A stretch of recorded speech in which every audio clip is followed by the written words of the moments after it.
All right, I think this is a good time to welcome in Dr. Mary Gillis. Hello, Mary. Hi. Hello. That's a thing. What are we chatting about today? Okay, so today we're talking about Alzheimer's disease, and we're talking about, we know it's a progressive disease. Our brain function declines. There is no cure, but there is a lot of promising research and potential treatments that are currently underway. So, definition from the Mayo Clinic: brain cell connections and the cells themselves degenerate and die, eventually destroying memory and other important mental functions. Memory loss and confusion are the main symptoms. No cure exists, but medications and management strategies may temporarily improve symptoms. And I just want to explain just quickly the difference between Alzheimer's and dementia. Okay. Everybody gets dementia. Okay. Right? Just like our other organs, our things decline, but not everybody progresses to Alzheimer's. Okay. All right, so everybody gets, a sense of losing their memory or kind of getting confused in that sense, but it doesn't eventually progress to Alzheimer's. Okay. So we want to talk about people who might be progressing towards the disease, but this is also something interesting. There are symptoms that we can pay attention to, that people are progressing towards this disease, or it's coming. Okay. And we want to talk about it in terms of not just the person who may be experiencing it, but loved ones, so they might be able to prepare themselves. And also, we know early intervention results in better outcomes. Yes. Right? So if we know, the earlier we know, we can have a better outcome. Okay, so this is what we know. So we have the first thing that we have, according to, symptom number one: difficulty coming up with names, the right word when introduced to new people. Also conversations, repeating questions or phrases, stories in the same conversation, saying, I don't know if I said this, or they said, you already told me that, you already told me that.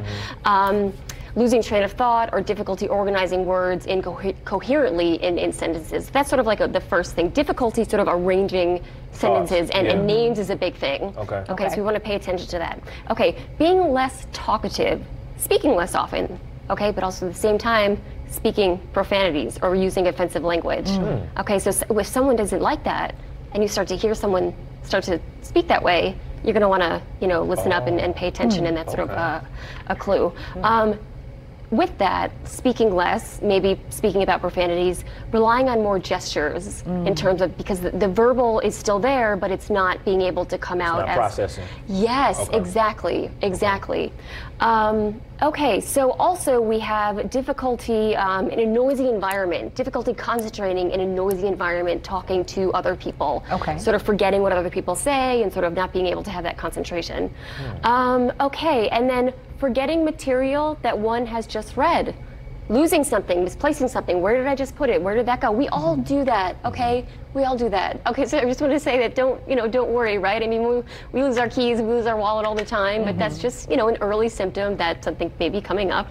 And then increased trouble with planning or organizing. So taking longer to perform tasks, difficulty completing tasks, let's say like recipes or anything that sort of should come naturally to you, sort of needing instructions again, and even looking at the instructions, having to go back and forth and still not being able to process it. Absolutely. And the last thing is memory loss. So anyway, I'm sorry, go ahead. No. I was saying that these are all so good to understand, because I think especially with our loved ones that we love so much and they might be getting more seasoned, it's good to have these conversations, because I know we took care of my grandfather and he had this, and so we had to understand that okay, there's a certain way we had to handle him with care, right? Yeah. Because he's trying his best, and I think that's good for the caretakers out there too. Absolutely, it's for the caretakers as well, right? How to, this might be coming. If we get a diagnosis, then we can prepare ourselves. Very difficult to I'm sure it was very difficult for you. Absolutely. Yeah. And I think knowing early, like you said, early intervention might just help the outcomes, like you were saying, and then